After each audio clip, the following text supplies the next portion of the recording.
The 2025 Toyota Corolla continues the model's legacy of reliability and fuel efficiency, but some owners have reported specific concerns. Common issues: engine control unit ECU malfunctions. A few owners have experienced ECU malfunctions, leading to engine stalling during extreme temperatures. These malfunctions have caused the engine to stop unexpectedly and limited the vehicle's speed to under 40 miles per hour.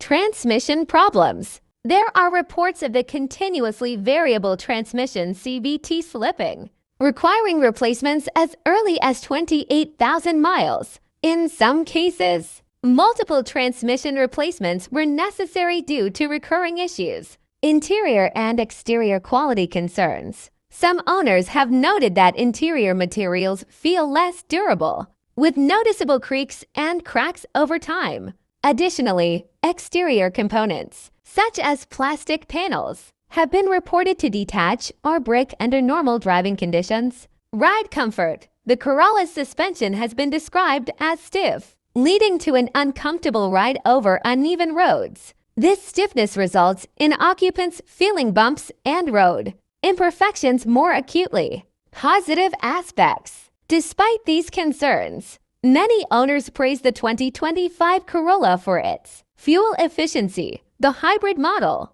in particular, delivers impressive fuel economy, with some owners reporting averages between 60 to 85 miles per gallon during city driving. Safety features. Standard safety technologies, including adaptive cruise control and lane keep assist, enhance highway driving convenience and overall safety. Reliability. Many owners have found the Corolla to be a dependable daily driver, maintaining performance and comfort over extended periods. Conclusion. While the 2025 Toyota Corolla offers notable benefits in fuel efficiency and safety, potential buyers should be aware of reported issues related to the ECU, transmission, and ride comfort. It's advisable to conduct a thorough test drive and consult multiple reviews to ensure the vehicle aligns with your expectations and requirements. For a visual review, you might find this video helpful.